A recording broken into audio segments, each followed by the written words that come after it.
Hello everyone, welcome to part 2 of my story.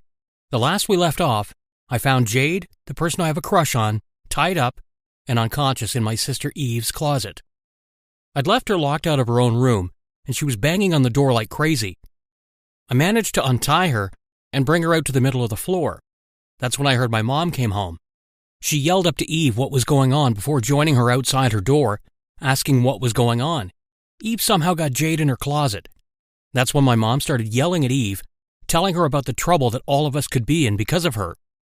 She argued back with her, but I didn't really pay attention. I called out to her that I needed some bandages. My mom told Eve to sit down in the living room and stay there. I unlocked the door and let my mom in. She immediately came over and helped me pick Jade up to put her in the guest room. She asked me what happened and I explained everything to her. She just sighed and told me she'd deal with my sister privately when Jade was awake and okay. It didn't take her long to wake up and my mom had wrapped her head in bandages. Luckily, she wasn't too hurt. When she woke up, my mom and I were next to her. My mom asked her if she was all right and if she knew who she was. She replied with, "I have a headache, but fine otherwise. And yeah, I know who I am." I asked her if she knew who we were, and she kind of just looked at us. "I don't really have strong memories of you, no." Well, just my luck. Amnesia. My mom didn't seem at all that surprised, and just told her she would explain everything to her. She then told me to go get her some water. I left the room and went downstairs where my sister was, which I did have something to say to her about it.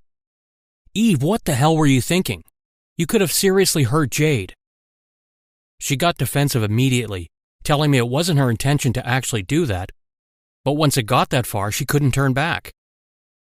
I asked her how she even knew we were at that diner, let alone lure her out of it. All Eve would say was, "Don't worry about it, I have my ways." She was really beginning to scare and creep me out.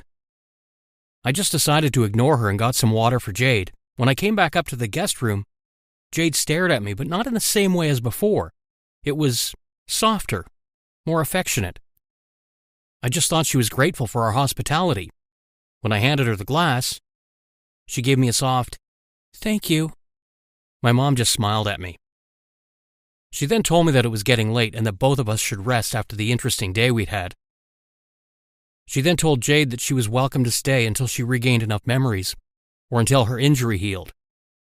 We both said our goodnights to each other, and I left the room. Before I went to bed, I could hear my mom and Eve screaming at each other down in the living room. If I could hear them, that meant Jade could too. Though the screaming didn't last long, it got quiet after about 10 minutes. That's when I heard someone come up the stairs and enter Jade's room. I thought it was my mom checking on her, which wouldn't be a surprise. What was a surprise was a second set of footsteps coming up the steps and standing outside my door. "Vince, I'm heading to sleep. Good night, honey," my mom said. My entire body froze, but actively, I didn't do anything. I barely got any sleep that night, though. The next morning, my mom was already up and making breakfast. Eve was still dead asleep. She would be until late afternoon. Mom asked me to bring up a small breakfast for Jade since she felt a little off. I agreed and walked up to the guest room, knocking before I entered. "My mom brought you some food," I said to her. Jade seemed happy to see me, but then her expression changed to confusion.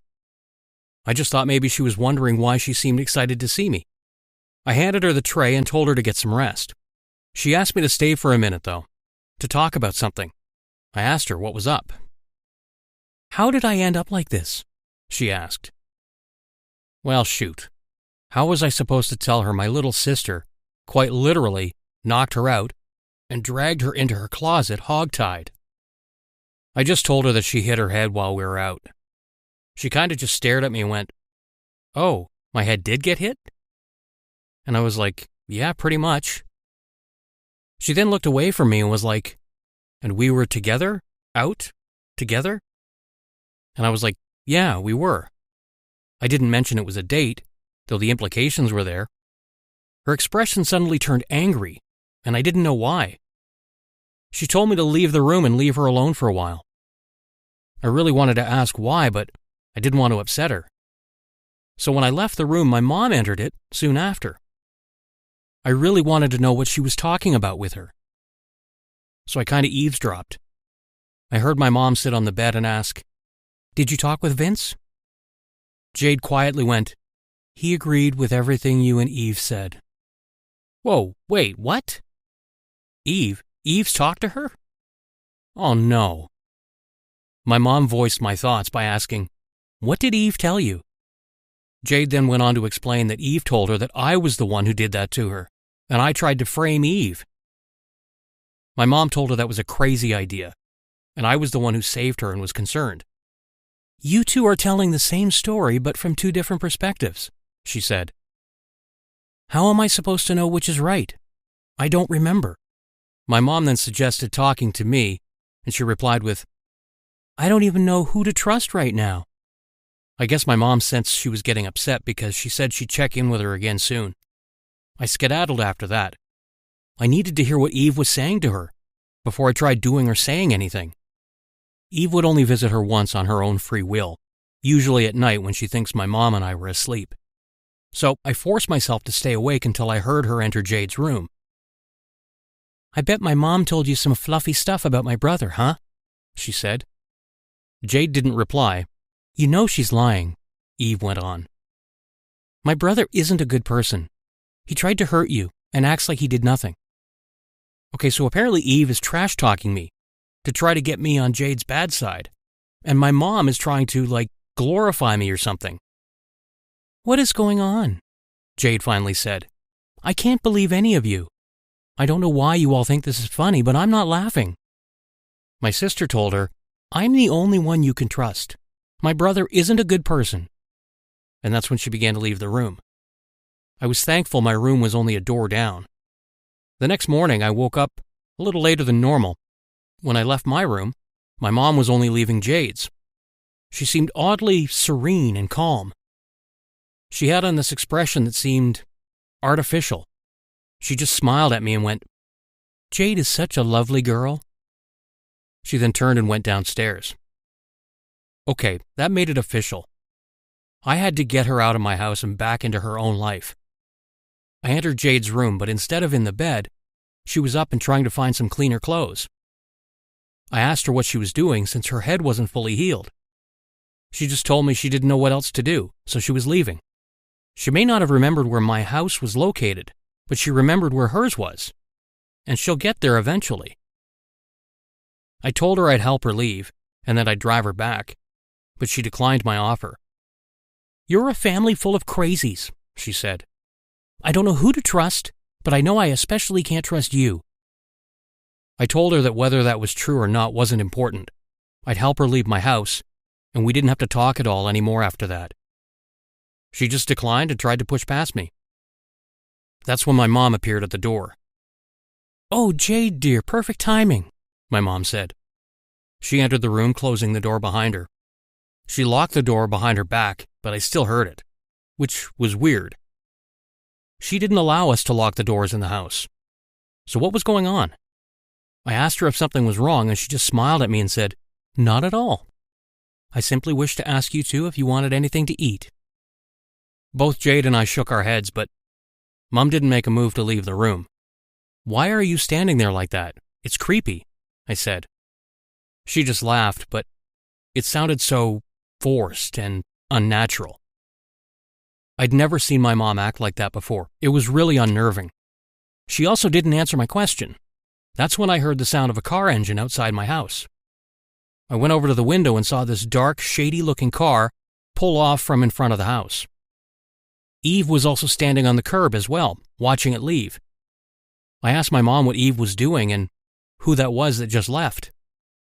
"A friend of Eve's came over for repayment for a favor he did for her," she replied. At that point, Jade made an effort to move away from my mom. I didn't blame her. I asked her who the friend was, since I was aware of most of them, and half of them didn't know how to drive, or were just beginning to. She replied with, "I think his name is Grayson." That's when Jade suddenly looked at me. I'm not exactly sure what she was thinking, but she wanted to tell me. I told my mom not to worry and that she could leave. I had everything covered and handled. She just gave me a smile before finally leaving the room. When she was gone, Jade finally spoke up. "Grayson was the name of my ex," she replied. "He had a small black car, a Kia, I think." "That was the car that pulled away," I replied. "Why would my ex know your sister?" she asked me carefully. That's when I suddenly remembered something. "Oh yeah, when you and I were out, you got a call from your ex." "I did?" "Yeah, you left the diner to answer him because you guys promised no contact, so you thought it was an emergency. That's when you went missing." She looked conflicted on whether to believe me or not, but if I wasn't telling the truth, we wouldn't have been there. "There's something shady going on here," she said. "I haven't been home in a few days. My father must be getting worried." As if some mystical force was listening, her phone started ringing on the nightstand. I moved to it before she could to get it for her. "That must be him," she said. When I looked at the caller ID, I froze. "Vince, what's the matter?" Blaze Callahan was the name. That was also the name of my father. Thanks for watching the video. Leave your story ideas in the comments below. We may animate the most interesting ones and credit the author in the video. Make sure to activate the notifications so as to not miss the next one.